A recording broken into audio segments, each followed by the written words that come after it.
Konstantinos, how's it going, man? All good. How are you?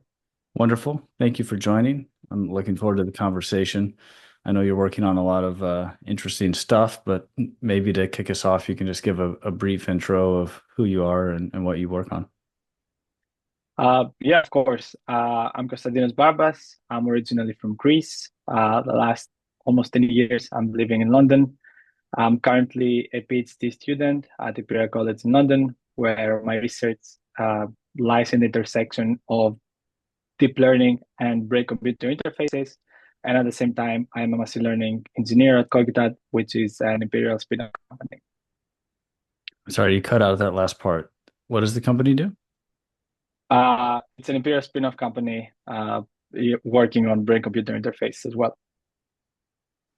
I see. Yeah, I definitely want to dig into the brain-computer interfaces piece today because I know basically nothing about it and it seems fascinating. So how long have you been a PhD student and how are you managing that and working at the same time? So yeah, I'm a PhD student for the last 4 years. Just submitted my thesis towards the end of it.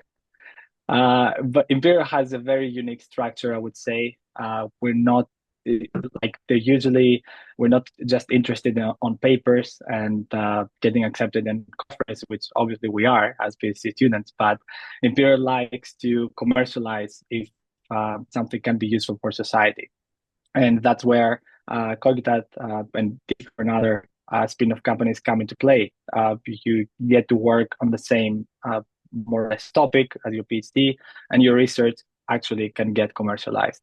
And yeah, I'm not gonna lie, it's been lots of work for the last 4 years, but the end result is very rewarding. Yeah, so let's just dig into the brain-computer interfaces. Like what are the sorts of problems that they're actually trying to solve in the short term, and then how does that compare to like the long-term vision? Yeah. So I'm just gonna go very basic. What is a brain-computer interface? Because I don't think everyone is familiar with it. So what we're doing is we're using different devices. In my lab and in the company, we're not interested in implanted devices. We're working with external headset that you can just wear as a normal VR headset, for example. And we're collecting different signals, which is brain waves, which we call EEG. It's basically small voltages that happen in the surface of your head. Every time something happens in the brain, there's an electrical current, and we're measuring basically this small current. And we're using afterwards deep learning models to try to understand what you're doing and what you're thinking.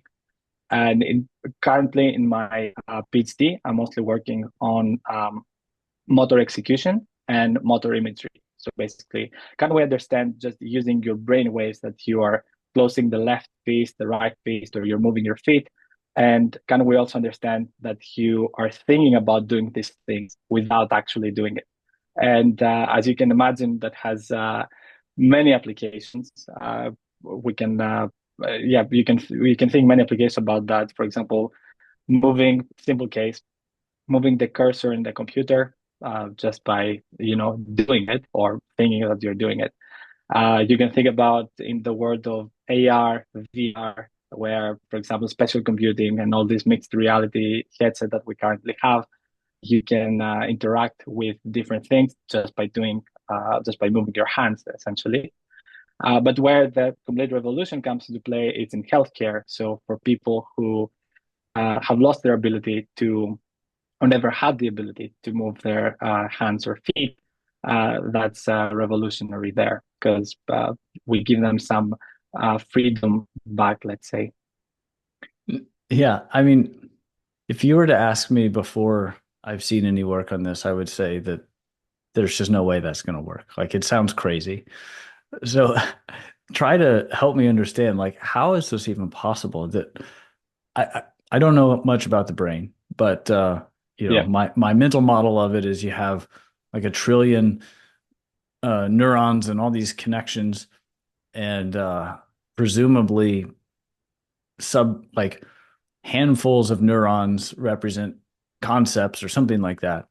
But it seems like you have this very coarse. measurement of voltage, you're not even touching the brain, right? Like it also has to go through the skull and all this stuff. So Yeah. like, but even ignoring that, like even if you had perfect measurements, uh, how are these like macroscopic voltages relating to these microprocesses that are running on the brain? Or is it just like we don't know, deep learning figures something out and we don't really know how it works? Yeah. So if you asked me 5 years ago, like you said, I would say that's something crazy. Even when my supervisor introduced me to this project, I thought, okay, that would be a very cool research, but I never expected to work into real work. So how this works, the brain has specific regions, and its regions, to the best of our knowledge, obviously we haven't um, completely mapped the brain yet, but there are regions where we know are related to movement, and that's the motor cortex.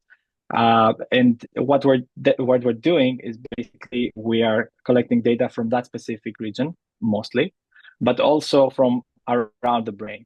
And we are involved. We have a very diverse team, and we are involved in every single aspect. If you're thinking about an ML problem, you start with the data, then about the algorithm, the models, the training, and then afterwards how the inference is going to take place.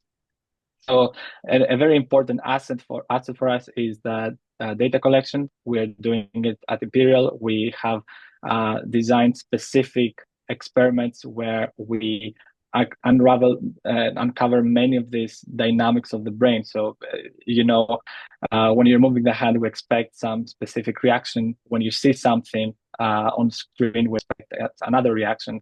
And unlike if you see other papers out there, we're in a very good position to know this specific phenomenon and to be able to say, okay, this is the movement. This is, for example, eye movement, or this is something not related. Obviously, it's not something that you can do with the naked eye. Otherwise, machine learning would not be there.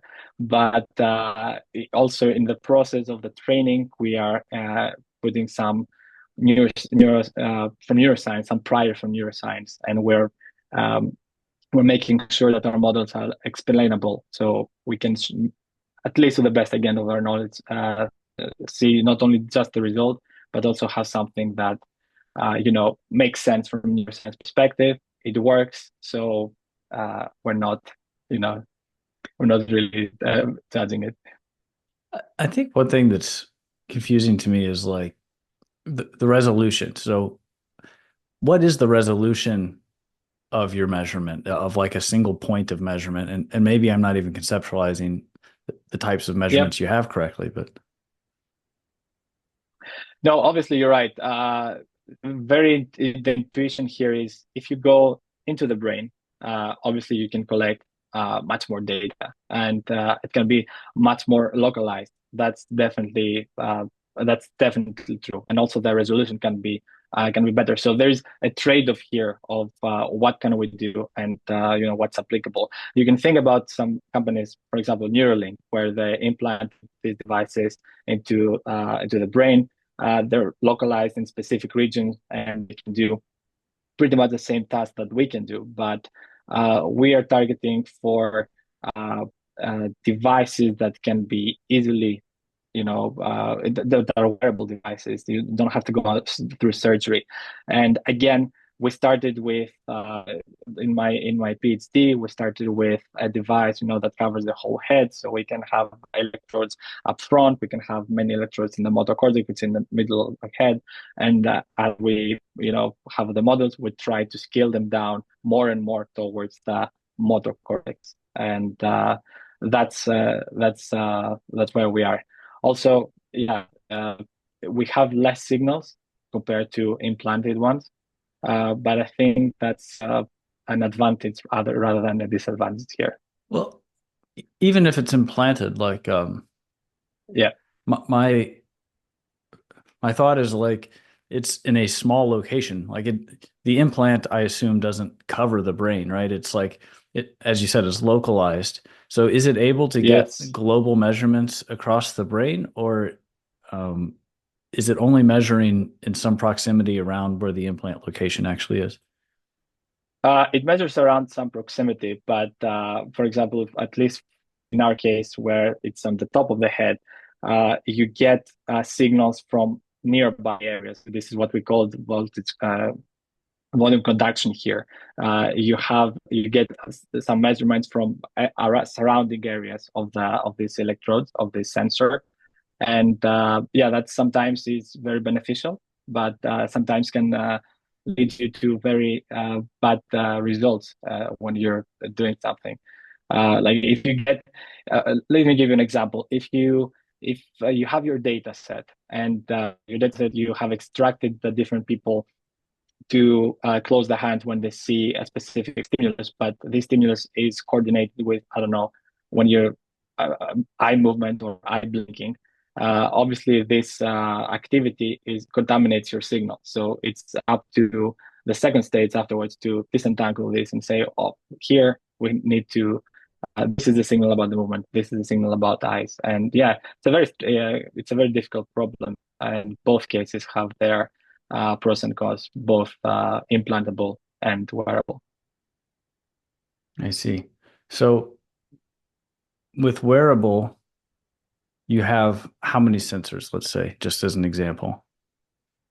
Well, depends. You can have these big wet caps where you have to put some gels and then you put the electrodes. We're not working with those, but this can go up to 100 electrodes around the head.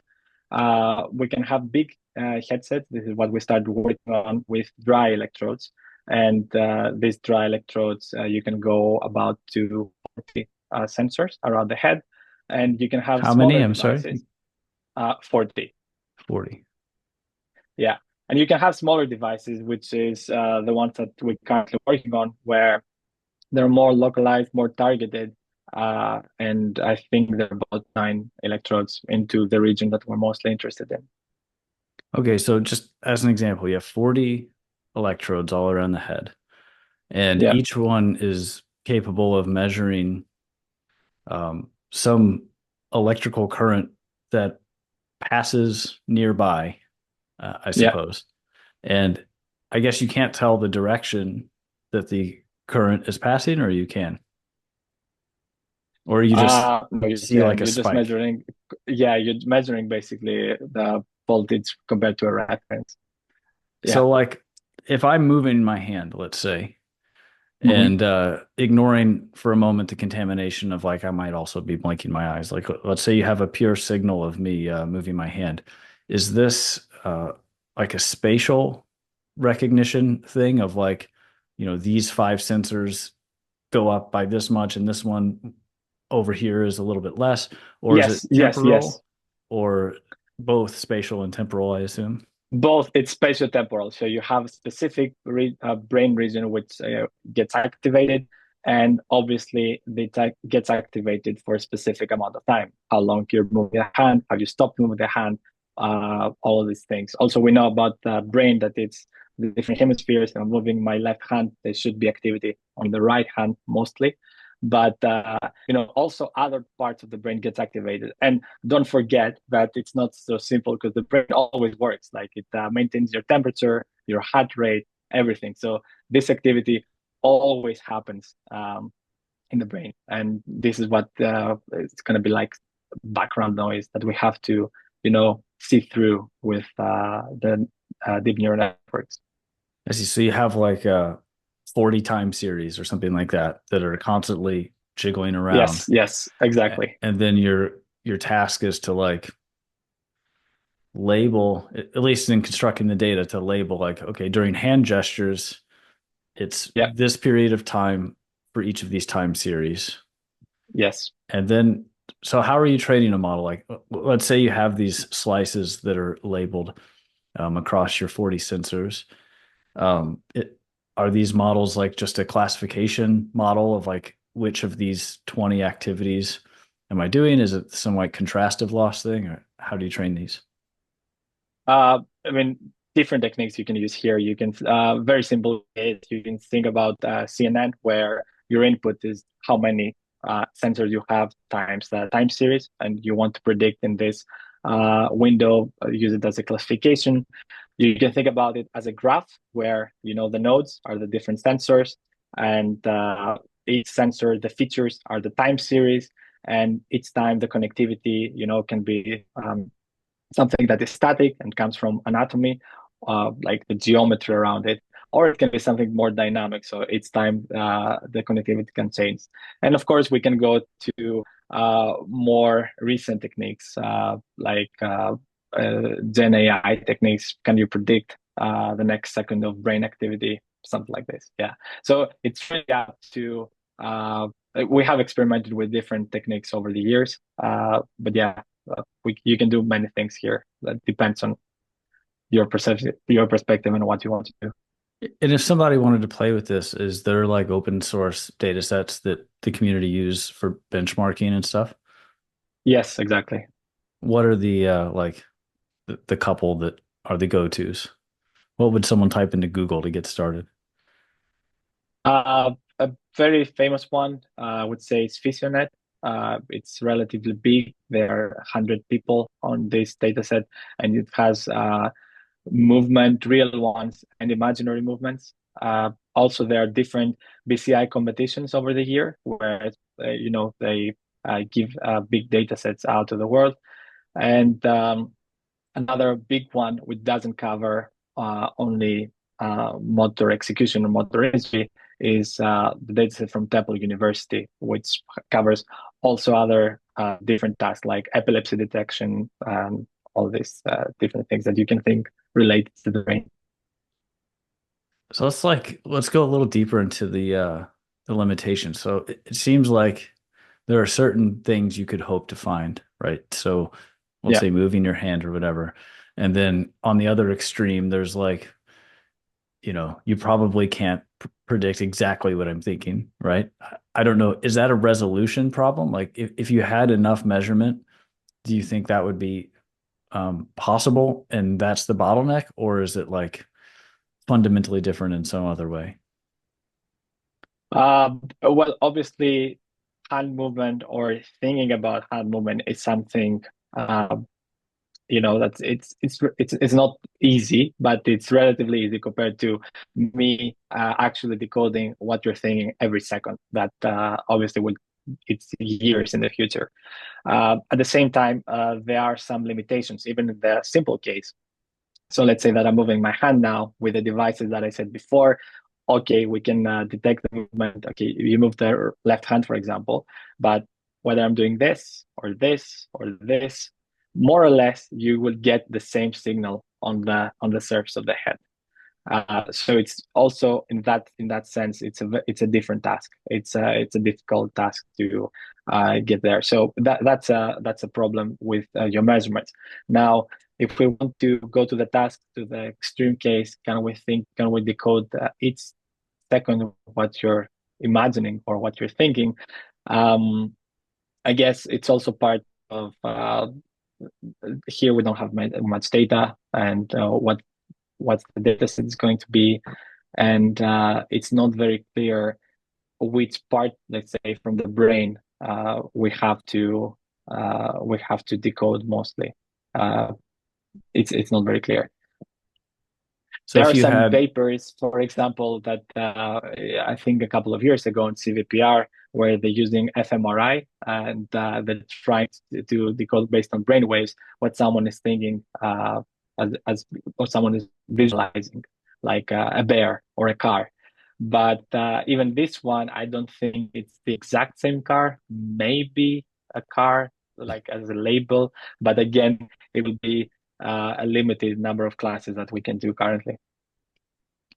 and it seems like you're saying you think it's just a measurement problem. Like if we had enough measurement and then of course like labeled data to train the models, but like turning this crank of applying deep learning to these spatio-temporal signals measured from the brain Yeah, on classified data, you think that will like there's no real end to what that can do, at least your current understanding. yeah, correct. Wow, That's my intuition, at least. that's pretty crazy. I I wouldn't have predicted that that was sufficient. I mean, I don't know like how many. neurons are firing to generate a current large enough for you to measure. Do you have any sense of that? No, I can't say that I do. I mean, I know that our brain consists of billions of neurons, all of them, but I can't have an accurate measurement of, for example, when I'm moving my hand, how many of these are activated. Yeah, and I guess I'm wondering like I wouldn't think that all of the neurons that are firing are co-located. Like I imagined it, No. I guess, being more distributed. So the fact that Yes. like a handful of neurons is firing and you're able to measure that seems like you're able to measure either really tiny currents, but that would be conflated with potentially thousands or millions of other neurons that are located there but doing unrelated tasks. So I'm just trying to like get a mental model of how this could be possible. Yeah, I mean, you're not wrong in your intuition. When your brain, when something fires in a specific location, you think about like diffusing around the brain. So there's some activity around it, but the initial point and where is the most of the activity, uh, at least for movement, we pretty much we know that's in the motor cortex. So when you're moving something or the muscle of your on your body, there's activity there. Now how can we say that it's a different type of movement, left, right, all of this, it's more about the spatial. And as I said before, with the signals that we have now, all of these movements are pretty much, we're getting pretty much the same signal with wearable devices. If you go deeper, if you go inside the brain, and that's where we have if we have localized the specific movement and the specific neuron that is going to get fired when I'm moving one finger, something like this.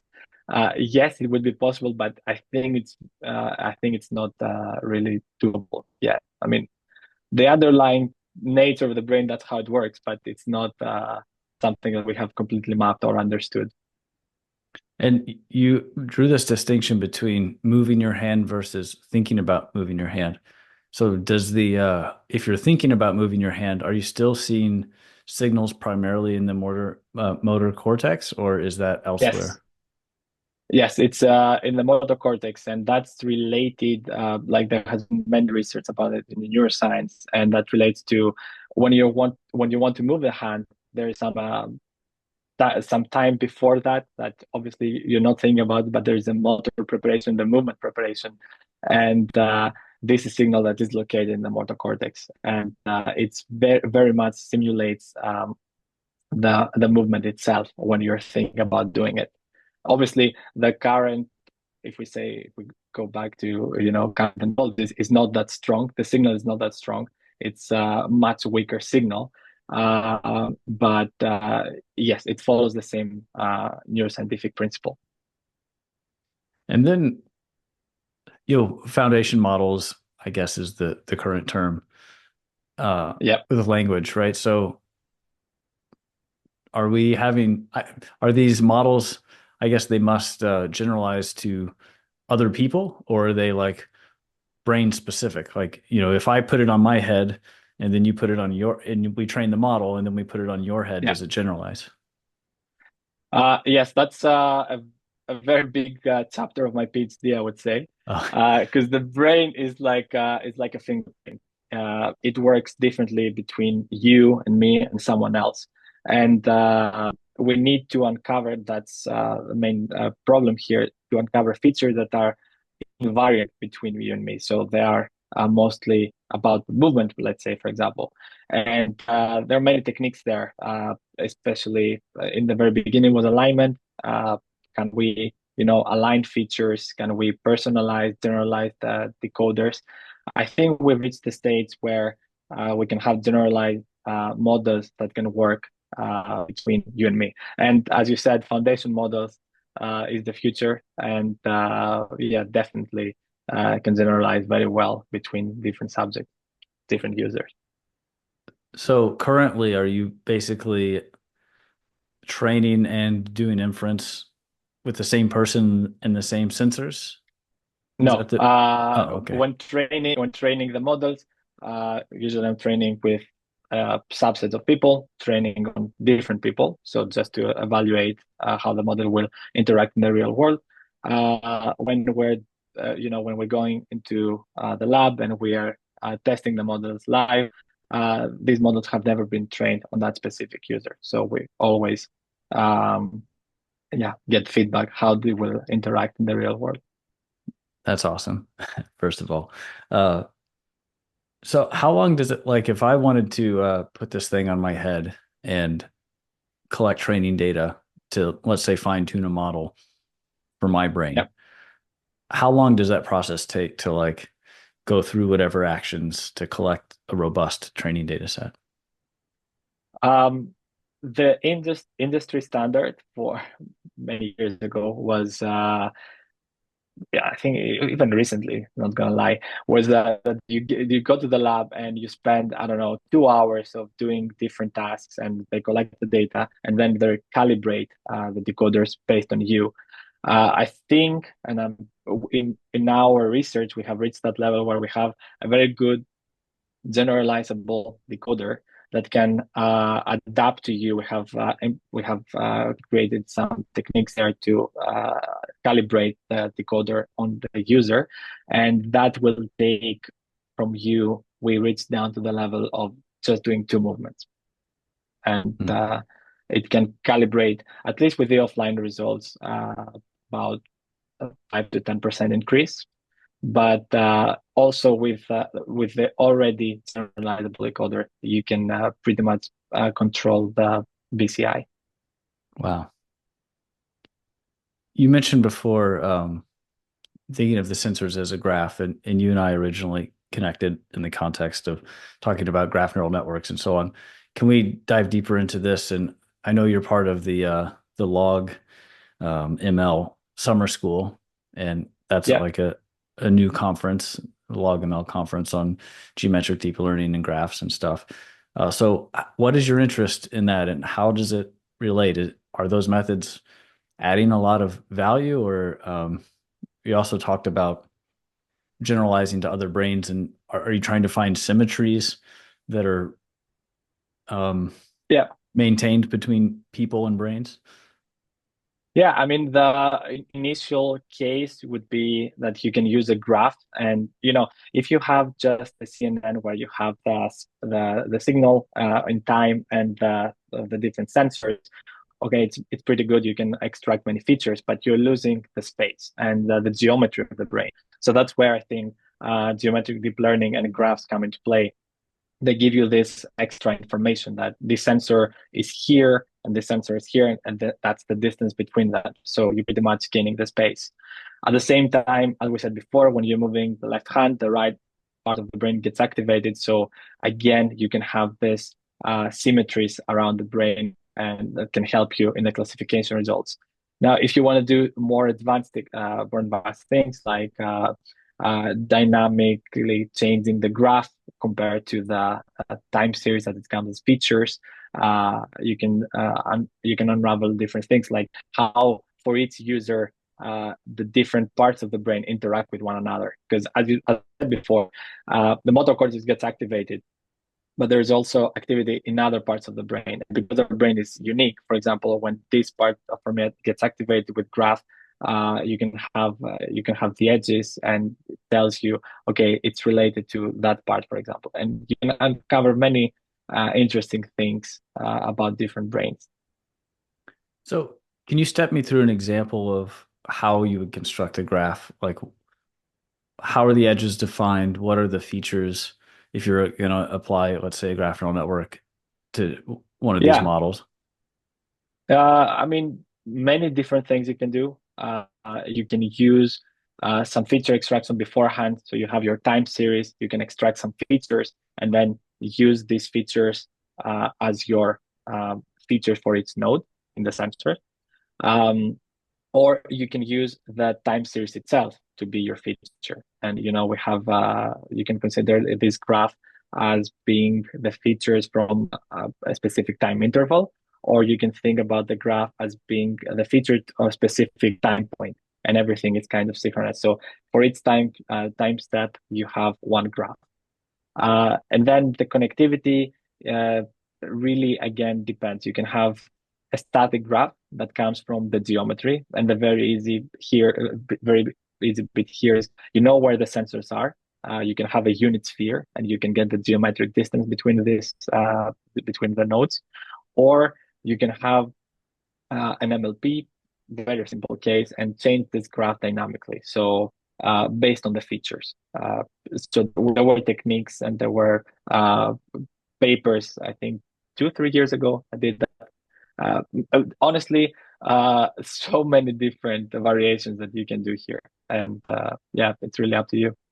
So in the first case of using the Mhm. geometry, is it like connected to every node within a certain distance kind of thing? And then you have an edge weight based on the distance?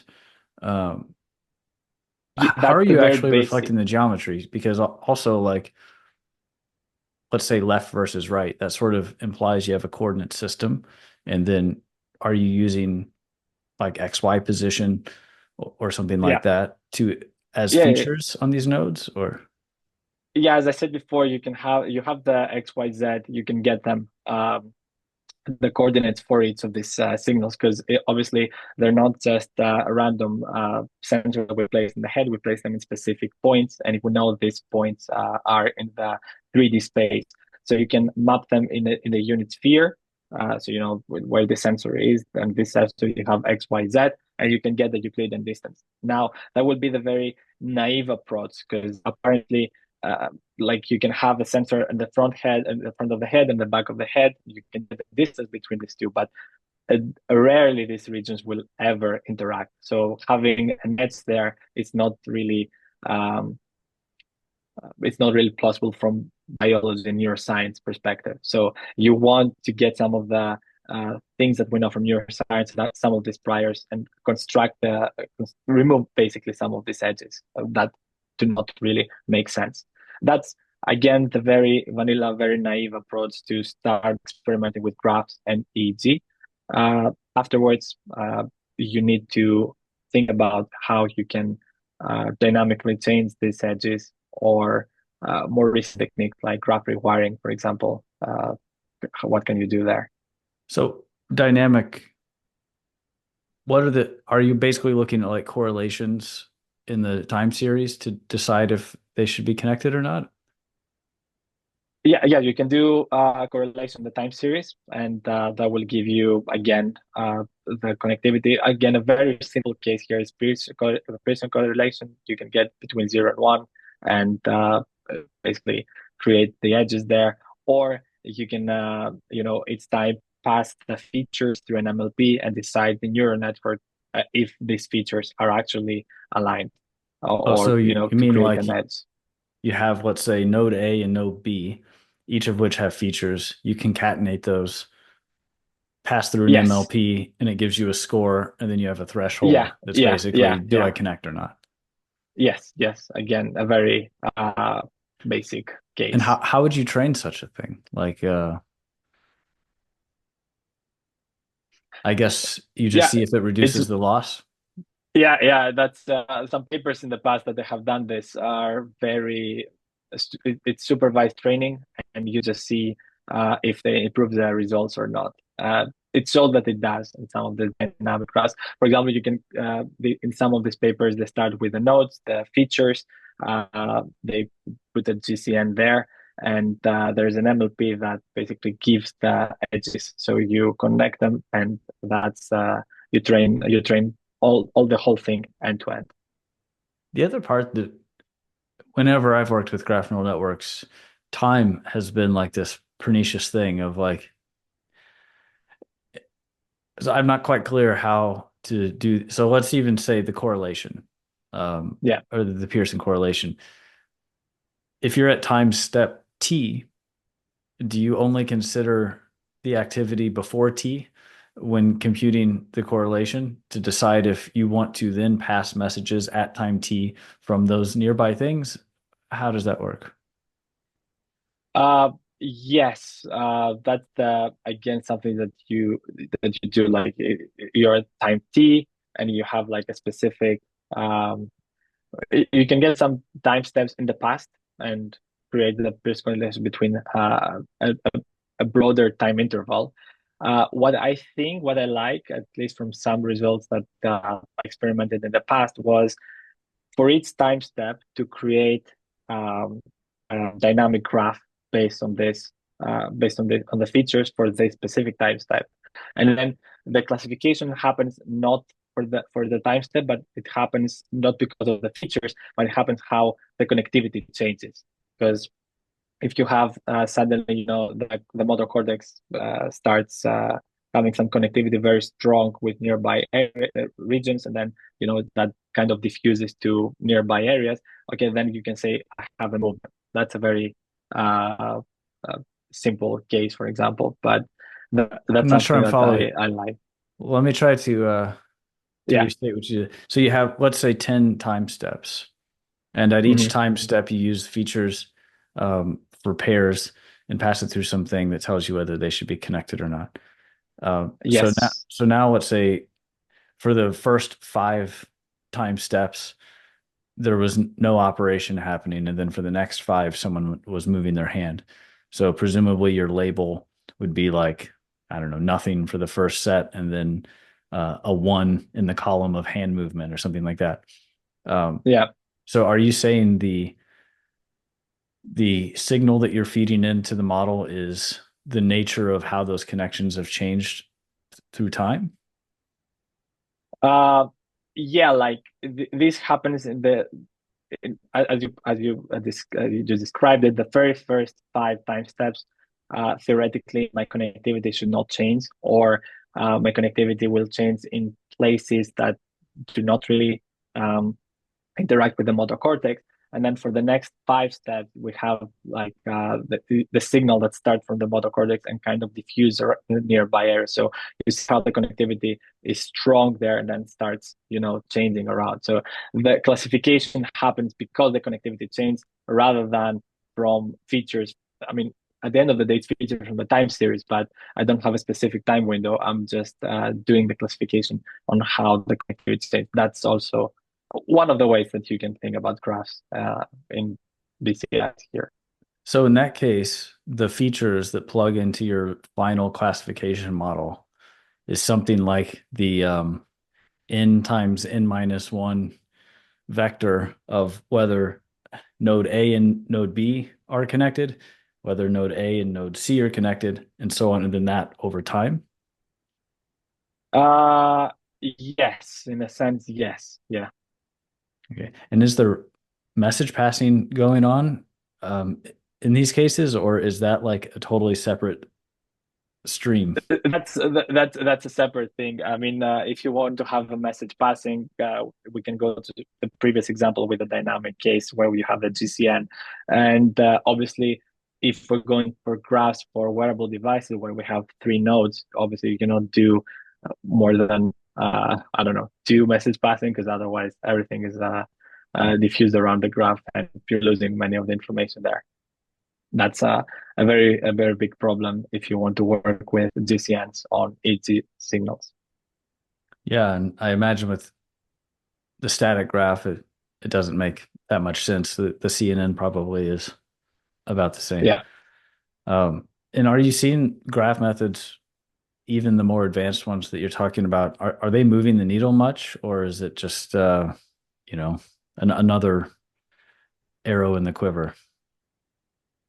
Uh, I wouldn't say that it's something groundbreaking. Uh, it, Definitely there are works out there, very good works out there where they improve some of the benchmarks and they might improve some of the interpretability or explainability insights, as we said before, which parts of the brain get activated between users. And is there a specific, for you as a user, specific like I don't know, pattern that this is what happens when you do this. Obviously, all of this is something that you don't get from a CNN, but it's not something completely groundbreaking. I think the next big thing here would be in the Gen AI foundation model era, where we'll have all the different tasks, all the different data sets. We don't have to worry about labels and the network will uncover features that are very good to generalize across tasks and across users. I see. Very cool. Should we pivot and talk about LogML? I'm curious Yeah, about your involvement in that. Can you say more about what you've done with the summer school or the conference? yeah. So LogML started in 2021. In the beginning, it was when I was first year PhD student at Imperial. It started from some student PhD students at the time, again from Imperial, and I was a participant. Uh, I uh, I attended the summer school. Back then, it was the online version of it, and I really liked it. I really enjoyed it. I liked the structure of, you get people from the graph community coming into one place. You have lectures. You work on the project for 1 week. You learn something new. I attended also the second version, which was in 2022. And at the time, obviously, some of my research related to graphs. I was also a PhD student at Imperial. I was offered the place to be a co-organizer. And we delayed it for a year. So we were working for 2 years for the third edition that took place last month, just because we wanted for the first time after COVID to be in person. Uh, so many things needed to be done, from sponsorships to speakers, mentors, bring everything together and make sure that everyone will attend. Yeah, it was great. It was the first version that was in person. I think everyone enjoyed it. It's so much different to have people from the graph community giving lectures and then being able over coffee break to chat with them and discuss ideas rather than a Zoom call, which is not great. Um, yeah, I think it went very well, and yeah, really excited for the next edition from whoever's going to be the organizer. We're looking now. I also saw you had listed differential signal processing. I don't know anything about that. How does that come into play with this brain work?